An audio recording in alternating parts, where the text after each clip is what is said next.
एक short notice में आप सभी लोग यहाँ पर आए। हमारे बीच आज युवा कांग्रेस के पूर्व अध्यक्ष, हिमाचल प्रदेश कांग्रेस के मुख्य प्रवक्ता बड़े भाई मनमोहन कटोच जी हैं। साथ में लियाकत भाई PCC secretary Himachal Pradesh Congress committee, Ashok जी हमारे बीच में सेवा दल के जिला महासचिव, देवेंद्र शर्मा जी हिमाचल सरकार में जो जिला चंबा की शिकायत निवारण कमेटी बनी है उसके सदस्य हैं, कश्मीर जी जिला महासचिव हैं, नरेश राणा जी हमारे block Congress committee district Congress committee के जनरल सेक्रेटरी हैं।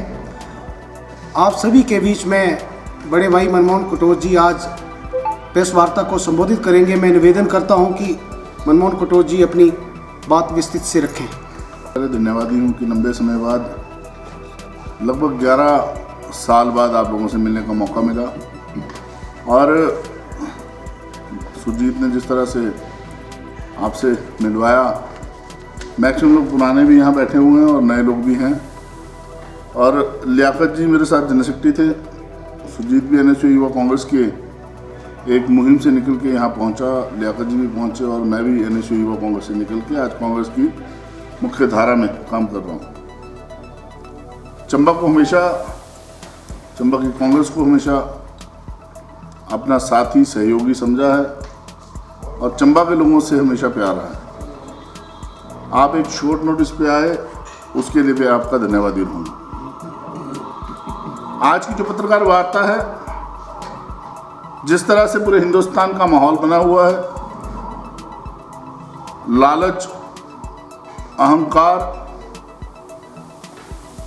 और डराने की जो सोच पनपी है, वो आने वाली पीढ़ियों के लिए, हमारे समाज के लिए एक मीठा जहर होने का काम कर रही है। जिस तरह से एक वैचारिक सोच ने भारत के समाज में नफरत का माहौल हो या लालच का माहौल हो या कह सकते हैं कि समाज को तोड़ने का, विघटन करने का माहौल हो, पैदा किया है, ये आने वाली भविष्य के लिए, भारत के भविष्य के लिए खतरनाक बात है। और आपके माध्यम से आह्वान रहेगा, खास तौर पे हिमाचल प्रदेश के नौजवानों से, क्योंकि वो इमोशन में, भावनाओं में बह के जितने जल्दी बदलावे में आ रहे हैं, वो इस चीज को सोचे समझे कि हमारा समाज किस ओर जा रहा है, बिखराव की ओर जा रहा है या एकता की ओर। झूठे नारे देके और झूठ का प्रलोभन देके, भविष्य की चिंता ना करते हुए जो ठगने का काम मौजूदा सरकार हिंदुस्तान की कर रही है, उससे बचने की जरूरत है, उसको समझने की जरूरत है। और आप चौथा स्तंभ है, आप गांव के लोगों को खासतौर पर जगाते हैं, क्योंकि प्रिंट मीडिया हो या इलेक्ट्रॉनिक मीडिया जो गांव के साथ जुड़ा हो, आप जगाने का काम करते हैं। जैसे बड़े चैनल हैं, मैं माफ़ी चाहूँगा, बड़े चैनल क्या कर रहे हैं, उनका भी एक स्टाइल, वर्किंग स्टाइल है जो आज किसी एक दल की तरफ झुकाव का बन चुका है। पर आपके ऊपर, क्योंकि हिमाचल का मीडिया कहीं ना कहीं आज तक इस चीज़ से बचा हुआ, एक नौजवान, अब नौजवान से आगे बढ़ चुकी उम्र के होते हुए और एक पढ़ा लिखा व्यक्ति होने के कारण मैं आपसे आशाएं पालता हूं और आपसे चाहता हूं कि आप लोग समाज को जगाने का काम करें। जो लालच दे के और डरा के अपने विरोधियों को दबाने का काम, चाहे हिमाचल हो चाहे पूरा हिंदुस्तान हो, मौजूदा सोच ने जो देश में आज राज कर रही है, उसने किया है, वो एक भयंकर भविष्य निर्माण की ओर अग्रसर कर। आप पिछले दिनों हिमाचल को ही देख लें, जिस तरह पूरे हिंदुस्तान में विरोधियों को तोड़ने का काम किया, उस तरह हिमाचल में भी तोड़ने का काम किया। और लोगों द्वारा चुनी गई सरकार, लोगों द्वारा बनाई गई सरकार को एक तोड़ने के लिए जो विफल प्रयोग मौजूदा जो केंद्र में सरकार बैठी है उन्होंने किया, उनके नेताओं ने किया, वो शर्मनाक बात। ये प्रचलन पूरे हिंदुस्तान में होगा कि लोकतंत्र को तोड़ के धीरे धीरे धीरे लोकतंत्र को खत्म करने की ओर ये लोग अग्रसर हो रहे हैं, जिससे बचने की जरूरत है। आज लोकतंत्र को बचाने और लोकतंत्र को डुबोने के लिए आपके समक्ष चुनाव खड़ा है। फैसला भारतीय समाज के हाथ में है, खास तौर पे 18 से 25 साल के वोटर के हाथ में, जो भावनाओं में बह के और झूठे भाषण सुन के, झूठी तसल्लियां सुन के, झूठी गारंटियों को सुन के एक और झुकाव रखता है, उसको इससे बचने की जरूरत है। आज से ठीक 10 साल पहले जो सरकार सत्ता में आई, उन्होंने कहा कि 2 करोड़ रोजगार हम सालाना देंगे, लेकिन ना तो चंबा के नौजवान को, ना कांगड़ा के नौजवान को, ना हिमाचल के नौजवान को रोजगार मिला, और मुझे लगता है मिलेगा भी। अगर आपके आस पड़ोस में किसी को मिला हो तो आप कहते। इन्होंने गारंटी दी कि 15-15 लाख रुपया, प्रधानमंत्री ने कहा और बाद में कहा कि जुमला, 15 लाख के इंतजार में कई लोग बैठे। और आज फिर जो 370 की ये बात करते हैं कि हमने तोड़ा है 370 को, J&K में जमीनी स्तर पर 370 तोड़ने का जो काम है वो आज तक अमली जमा उसको नहीं पहना है। जमीनी स्तर पर उसके ऊपर कोई कदम नहीं उठाया गया, लेकिन बरगला के और झूठ बोल के पूरे हिंदुस्तान में ये फैलाया कि हमने 370 को तोड़ दिया। इन्होंने सिर्फ चुनी हुई सरकारों को तोड़ने का काम किया, चाहे मध्य प्रदेश हो, चाहे देश के और कोने हो, और अब हिमाचल में भी उसका प्रयोग किया। कुछ लालची लोग, कुछ डरे सहमे लोग, जिनका करैक्टर नाम की जिनके अंदर चीज नहीं बची थी, वो छोड़ के भाग गए। जिन्होंने पूरी उम्र कांग्रेस से खाया, वो छोड़ के भाग गए। जिनका नाम मात्र कांग्रेस के कारण रहा पूरे प्रदेश में, पूरे देश में, वो कांग्रेस को छोड़ के भाग गए। बड़े शर्म की बात है। और बहुत से नौजवान पूरे हिंदुस्तान में ऐसे हैं जो पूरे दम के साथ कांग्रेस के साथ खड़े, और आने वाले दिनों में उन नौजवानों के दम के ऊपर मेरा मानना है कि कांग्रेस सरकार फिर से सत्ता में आएगी, और जो भ्रम फैलाया जा रहा है उस भ्रम से बाहर निकलते हुए भारतीय समाज आगे बढ़ेगा, भारत का भविष्य मजबूत होगा। मैं आपको ये भी कहना चाहूंगा कि ये जो कह रहे हैं कि हम तीसरे नंबर की अर्थव्यवस्था भारत को बनाने जा रहे हैं, जब 2014 में मोदी सरकार बनी, उस समय देश की जीडीपी के ऊपर 64 लाख करोड़ रुपए का कर्जा था, जो बढ़ के आज की तारीख में 173 लाख करोड़ रुपए का हो गया। तीसरे नंबर की जीडीपी हमारी कैसे बनेगी, तीसरे नंबर की अर्थव्यवस्था कैसी बनेगी, कैसे बनेगी, ये प्रश्न भी मैं पूछना चाहूंगा भाजपा के नेताओं। और भाजपा नेताओं से अगर आप बात करो, इनके जितने भी नेता चुनाव मैदान में हैं, वो कमजोर हैं और सीधा ये कहते हैं कि मोदी जी को वोट डाल दो, मोदी जी हमारे नेता हैं, मोदी को वोट डालोगे, मुझे वोट नहीं डाले, आप मोदी को नेता चुनो। लेकिन जब वो बन जाते हैं, जैसे पिछले सांसद हमारे बने किशन कपूर, कभी चंबा में नजर आए, कभी कांगड़ा के किसी क्षेत्र में नजर आए, नहीं आए। आपदा के समय इनके सांसद गैर मौजूद पाए गए, चाहे वो किशन कपूर हो, चाहे और भी इनके नेता हों, आपदा के समय नजर नहीं है। मैं उस क्षेत्र से संबंध रखता हूं, इंदौरा से, यहां आपदा के कारण भारी नुकसान हुआ, लेकिन वहां भी किशन कपूर नजर नहीं। तो क्या इनके सांसदों को इसलिए चुना जाए कि वो समाज को बांटें, समाज को पीछे धकेलें, भविष्य को खराब करें, या इनको इसलिए हराया जाए कि भारत का भविष्य निर्माण मजबूत नींव के ऊपर हो, भारत के भविष्य को मजबूती मिले, भारत के नौजवान को रोजगार मिले, महंगाई कम हो। इन मुद्दों के ऊपर कांग्रेस चुनाव लड़े। हम जैसे बहुत से नौजवान हैं जो मना करते नहीं चुनाव लड़ने के लिए। बड़े ऐसे नेता हो रहे ना हम लोग की, बुरा वक्त आएगा तो हम कह देंगे चुनाव नहीं लड़ेंगे। आवेदन किया आपने? नहीं, आवेदन करने की जरूरत क्या, हाईकमांड करे, फैसला ले।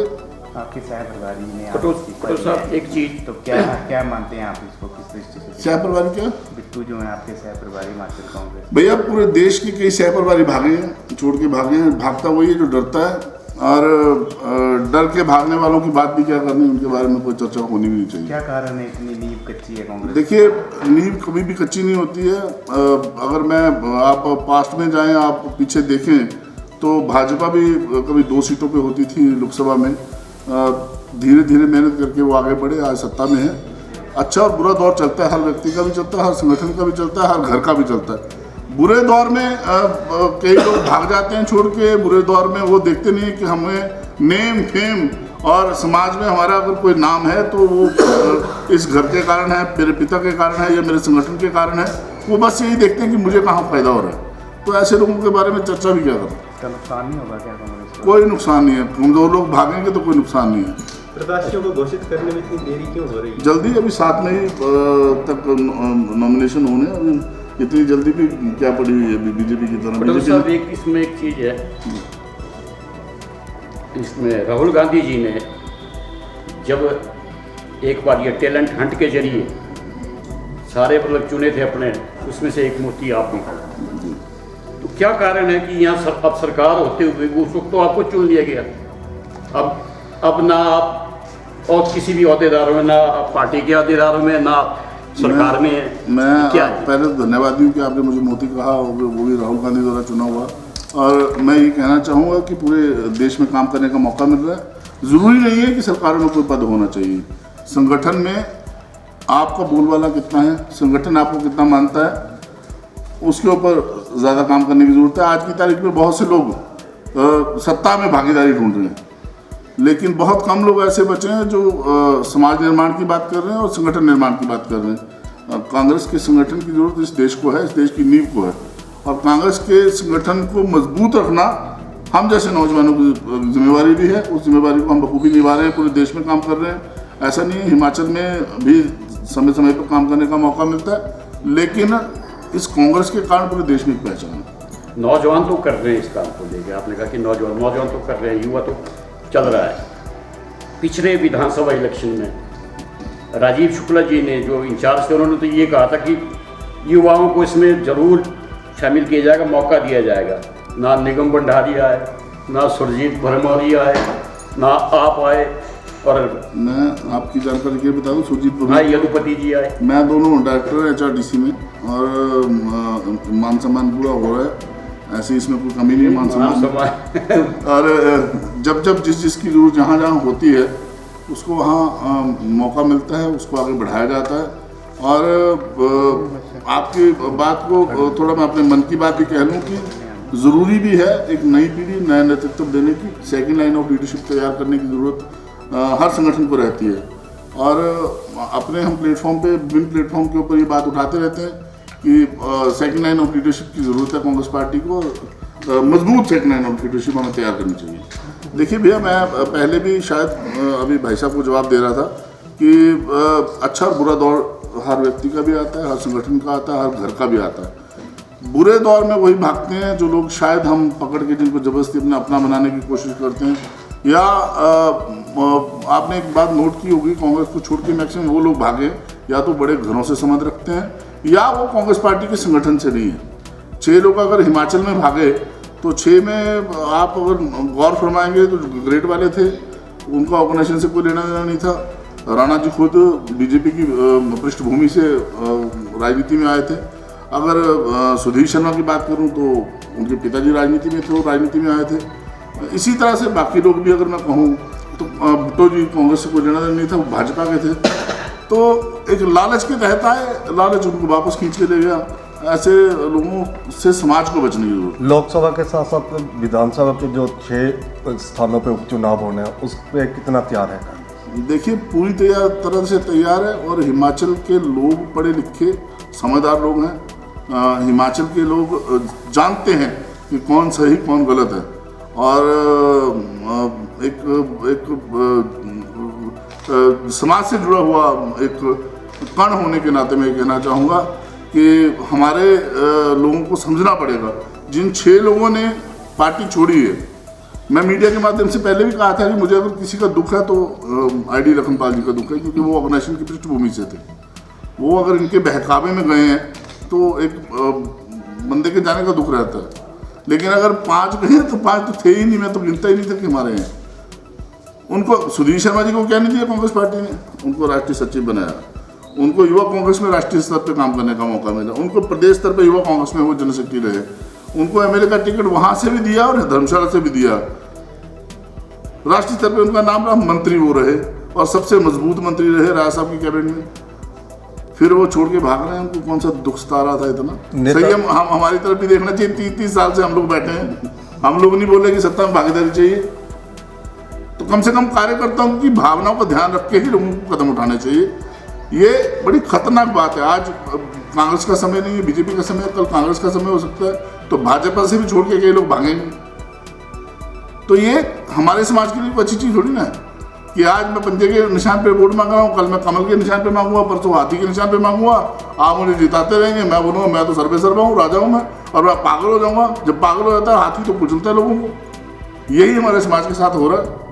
नेता प्रतिपक्ष ने दावा किया है एक स्टेटमेंट में कि लोकसभा के जब परिणाम आएंगे उसके साथ साथ हिमाचल में भी सत्ता परिवर्तन हो जाएगा। किस नज़र से देखते हैं? किसने? जयराम ठाकुर ठाकुर जी को तो बड़ी जल्दी पड़ी हुई है सत्ता में आने की। जो 5 साल उन्होंने पीछे गुजारे हैं ऐशप्रस्ती में, जयराम ठाकुर जी चाहते हैं कि मैं उसी जगह जीता रहूं। लेकिन मैं उनको याद कराना चाहूँगा कि जो आपके पूरे देश में इलेक्शन हो रहे हैं, मुख्यमंत्री कैसे बना रहे हैं मोदी जी, उसके ऊपर गौर करिएगा। आप बने ना बने, पता नहीं कौन बन जाए, हमारी कांग्रेस से भागा हुआ बंदा ना कोई मुख्यमंत्री बन जाए आपके वहाँ, है ना? इसका मतलब है कि आपका मानना है कि 4 जून को लोकसभा के, मैंने बोला उनको जल्दबाजी है, उनको जल्दबाजी, उनकी सोच बता रहा हूँ आपको मैं। और दूसरी बात ये कहना चाहूँगा कि जयराम जी को अभी संघर्ष करना पड़ेगा। लगभग उनको 4 साल तो भी संघर्ष करना ही पड़ेगा। उसके बाद जब चुनाव होगा तब हिमाचल की जनता तय करेगी कि किसको मुख्यमंत्री बनाना है। फिर अगर मान लो 5 मिनट के लिए, मान लो, जैसे एक प्रश्न आता था हम 7वीं 8वीं में जब पढ़ते थे कि मान लो 1/2 इतना हो तो 2/3 इतना कैसे होगा। मान लो अगर बीजेपी की सरकार बन जाती है तो क्या पता किसकी पर्ची निकल आए। जयराम जी तब भी ना बन पाए। जयराम जी के ऊपर मेरी भावना है, बेचारी उनके लिए कर रही हैं, पर जयराम जी लगता नहीं है मुख्यमंत्री बन पाएंगे।